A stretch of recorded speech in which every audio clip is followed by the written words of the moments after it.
Bonjour tout le monde. Alors pourquoi oui un refit presque complet du circuit de refroidissement? Et oui, au début je voulais juste faire le coude d'échappement pour le décalaminer et j'ai tiré sur un fil et toute la pelote est venue. Alors on va prendre dans l'ordre des découvertes donc le coude d'échappement. Donc la puissance du jet d'eau en sortie d'échappement commençait à se réduire. Et comme moi je l'avais jamais fait depuis le rachat du bateau et sans aucune information sur ce qui avait pu être fait ou pas fait avant, eh bien c'était l'heure d'aller voir. Donc le coude d'échappement est fixé grâce à 4 goujons sur l'échangeur et donc un de ces goujons sert également donc comme support pour la boîte à fusible électrique. Le coude d'échappement sert à mélanger les gaz en sortie de moteur avec l'eau de mer qui vient de refroidir au niveau de l'échangeur, donc le moteur, avant d'être donc de prendre le circuit pour être recraché. Donc on va commencer par enlever la boîte électrique au niveau du premier goujon. Donc on a une vis qui vient donc de la patte en provenance de ce fameux premier goujon.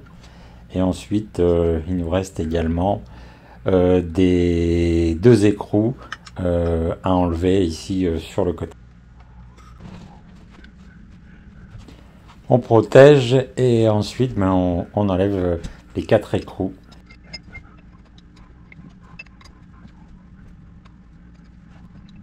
Donc la calamine est censée s'éliminer quand le moteur tourne à plein régime et donc à une bonne température. Or nous, on n'utilise presque pas le moteur, donc juste pour entrer ou sortir du port, ce qui fait qu'on ne doit pas du tout être dans ce cas. Donc l'eau de mer qui a traversé l'échangeur arrive donc par le haut. Et là, on est en train d'enlever donc le collier. Et les gaz d'échappement viennent par le collecteur qui est dans la partie inférieure de l'échangeur. Comme la partie en caoutchouc semble soudée au coude, eh bien, on va prendre la précaution de vidanger l'eau de refroidissement parce qu'on va être obligé d'enlever l'ensemble du système caoutchouc. Donc pour cela, on met un tuyau de vidange et on ouvre le petit robinet qui est du côté du filtre à huile. Donc maintenant on peut enlever les colliers. Donc le premier collier, lui, était en pression sur la cartouche d'échangeur et faisait l'étanchéité pour le liquide de refroidissement qu'on vient justement de purger.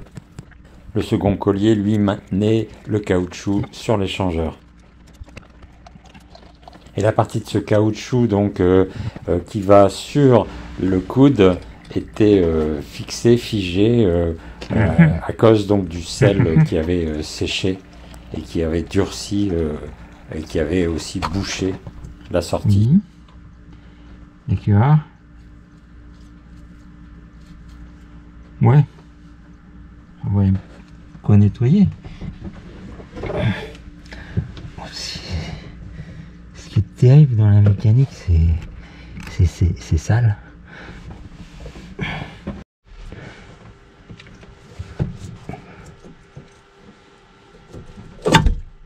Ouais.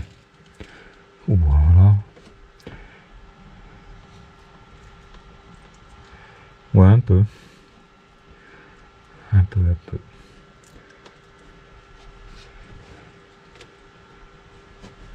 Et là-dedans. Ouais. Bon bah. C'est plus une hécatombe qu'autre chose. Ça va.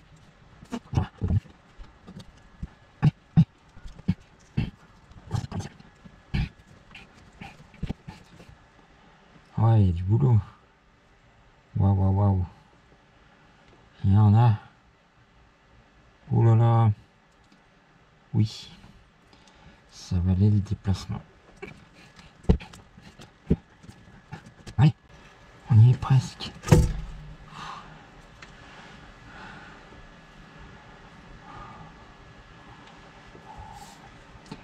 Ouais, bah je ne sais pas quand ça a été fait. Oui.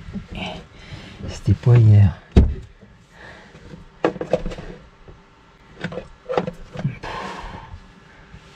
Eh ben. Bon, on a quand même une bonne couche hein, de 5 mm à 10 mm selon l'endroit.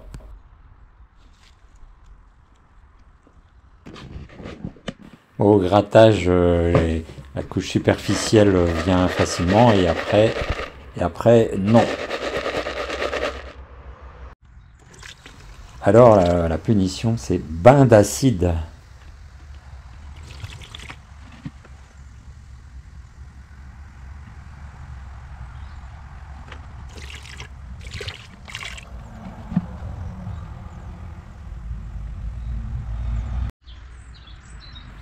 Bon alors 72 heures plus tard, qu'est-ce que ça dit?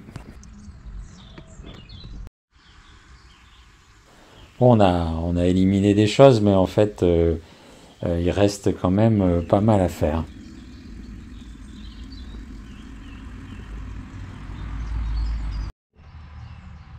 Après rinçage à l'eau, donc par rapport à cette vitesse d'évolution, je pense qu'il y en a encore au moins pour une semaine avec du renouvellement donc d'acide de manière régulière. Et donc, je prends la décision de prendre un nouveau coude. Et donc je continuerai à travailler l'ancien pour le retaper, et soit je le revendrai d'occasion, soit je le garderai en spare. Et le nouveau, donc c'est pas du Volvo, c'est du compatible.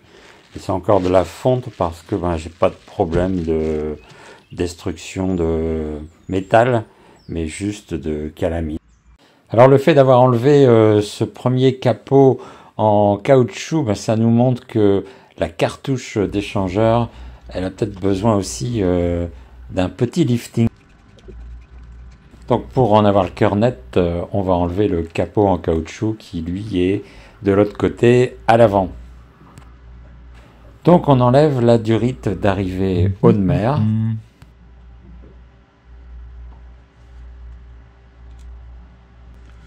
Ok. Et ensuite on enlève les deux colliers. Ça c'est l'appui sur la cartouche de refroidissement. Et ça c'est l'appui sur l'échangeur. Ah oui, on n'en a pas parlé, mais pour être plus à l'aise, j'ai aussi enlevé l'alternateur.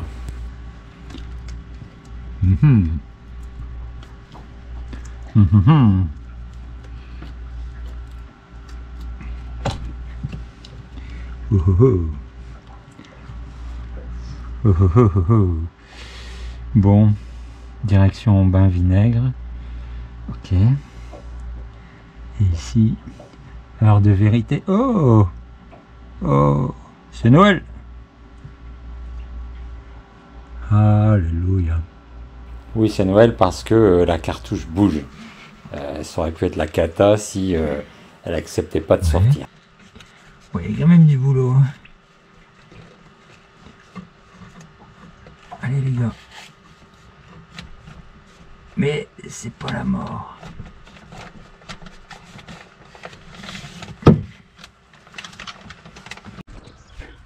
Donc bain de vinaigre successif hein, jusqu'à avoir quelque chose de propre.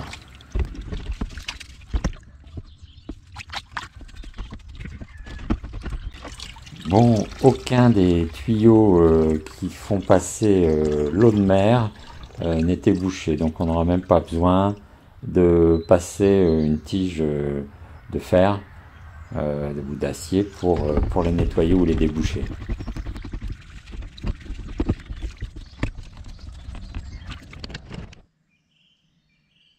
Voilà, c'est déjà plus propre.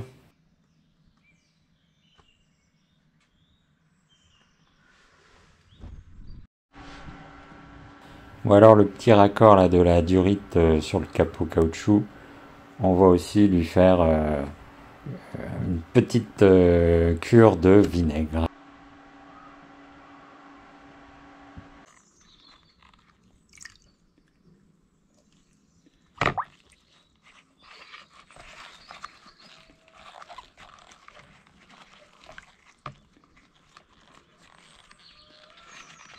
Bon, quand on regarde l'échangeur, vous l'aurez compris, il est loin d'être fini, mais il a quand même une sale tête. Il commence à être attaqué par la rouille à certains endroits. Et de l'autre côté, côté sortie d'échappement, eh bien, bah oui, on a de la calamine, hein, on a de quoi faire également. Un quart d'heure que je regarde ça, en me disant bon ben, faudrait démonter tout et le refoutre dans l'acide, parce qu'on a quand même perdu.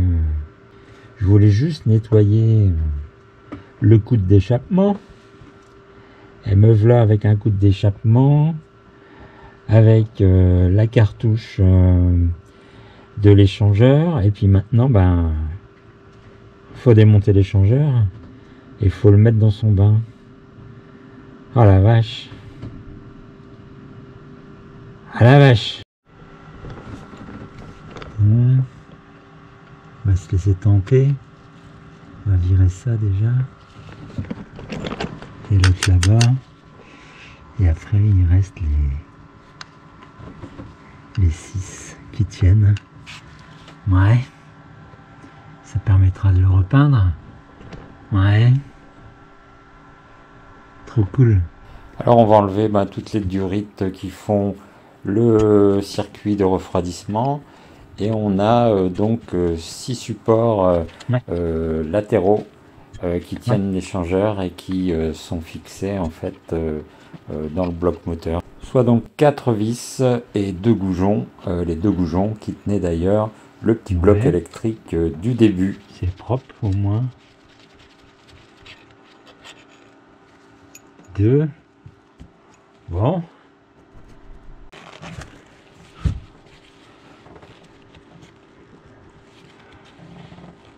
Bon. Ouais. Mais encore.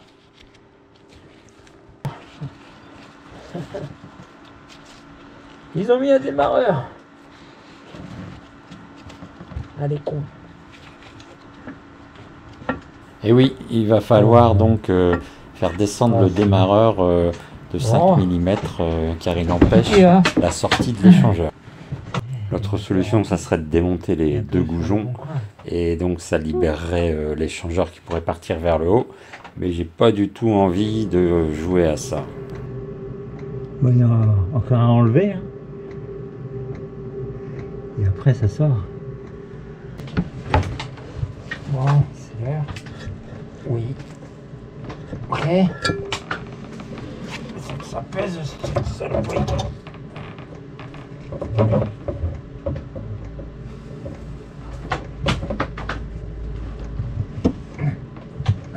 La suite, c'est là.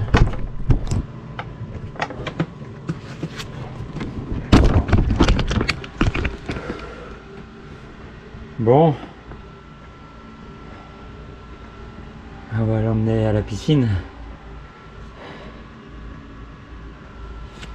Ah là là. Bon, en tout cas, côté moteur, ça finit par être de plus en plus simple. Moins il y en a, plus on est tranquille.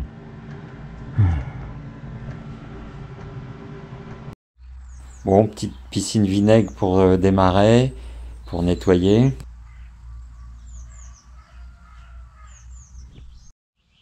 Et ensuite, acide pour taper dans le dur.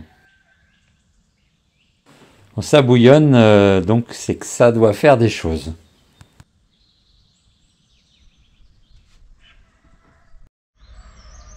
Alors on aura réussi à décalaminer, pas trop mal, et à calmer la rouille.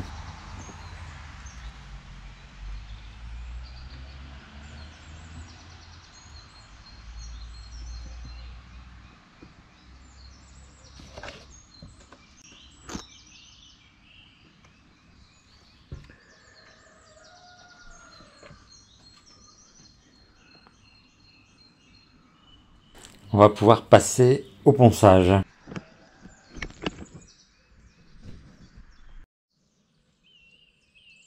Ah, voilà, il n'y a plus de peinture qui se décroche, il n'y a plus de crasse, de graisse, etc.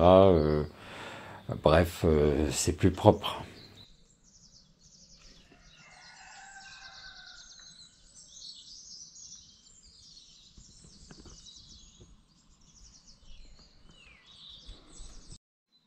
On passe à l'opération Rustol pour stabiliser la rouille.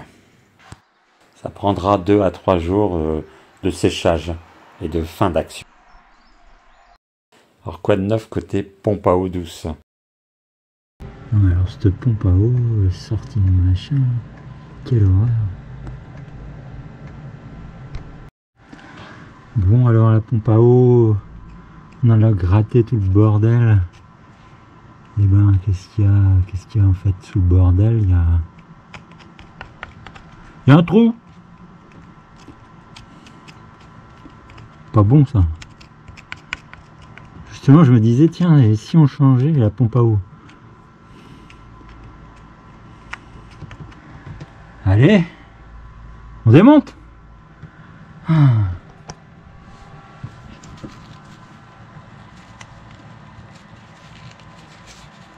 Bon, on enlève ça. Voilà. On enlève ça. Voilà. Ça. Puis il y avoir des petites vis là, par-ci par-là. Voilà quoi.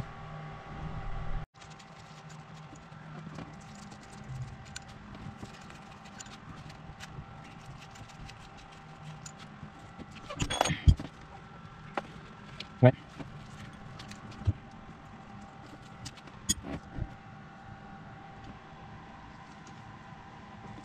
Ok.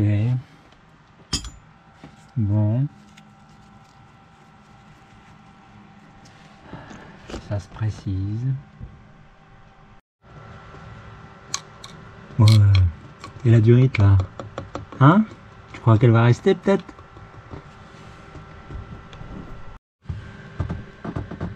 C'est bouffé de partout.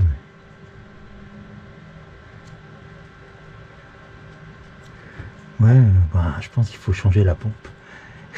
Oh le bordel.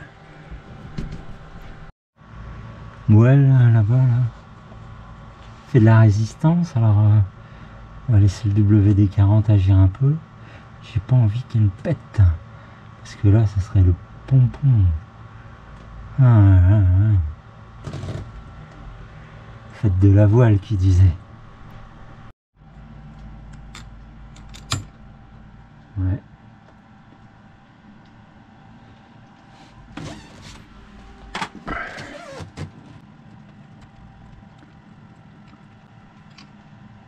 Ouais.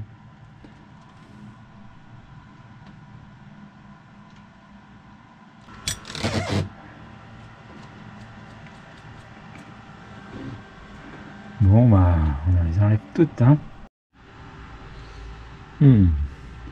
Ça fait envie. Appétissant.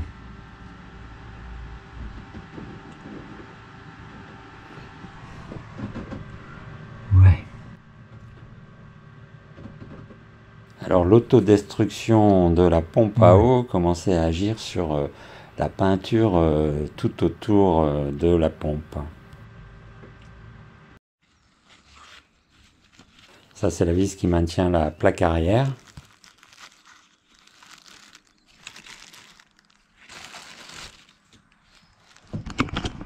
Ah oui. Décolle-toi quoi. Et il va falloir insister un peu pour que ça se décolle. Tu veux pas? Bon, on va insister alors. Bon là c'est le thermostat, mais on peut se demander si thermostater encore quelque chose. Mais au bout de 25 ans, je pense qu'on va pas le réutiliser. Le seul truc qu'on va garder, c'est le ressort. Bon alors. Ça pompe pas. Ça, le joint pour aller au bout. Dessus viendra le thermostat qui sera mis en pression par le ressort. Voilà. Ok. Et ça, c'est 1er juin. Donc il va falloir s'intéresser aux zones moteurs dégagées par les éléments qu'on vient d'enlever. Parce que vous l'imaginez bien, on va pas le laisser comme ça. Bon là c'est nettoyer, dégraisser, laver, poncer, et les peintures qui s'en allaient sont également enlevées. Et ça c'est la zone qui correspond donc à la plaque arrière de la pompe et qui doit être prête pour le collage. Donc vous l'aurez compris, on se dirige vers un petit coup de peinture à la bombe à ce niveau-là. Au niveau du collecteur de l'échangeur, voilà, c'est déjà beaucoup plus propre. Il suffira d'un léger ponçage sur les quelques petits points de rouille. Bon alors assez effrayé par ce que j'avais trouvé au niveau de la pompe à eau, j'ai décidé aussi d'aller voir au niveau donc des raccords d'eau de l'inverseur qui avait une tête qui me plaisait pas visuellement. On est là dans le circuit d'eau de mer, hein, et donc on va démonter les coudes et regarder ce qu'on peut en faire. Alors je vais en garder un sur deux, donc qu'on va rattraper au ponçage, et puis sur l'autre on va mettre un nouvel élément.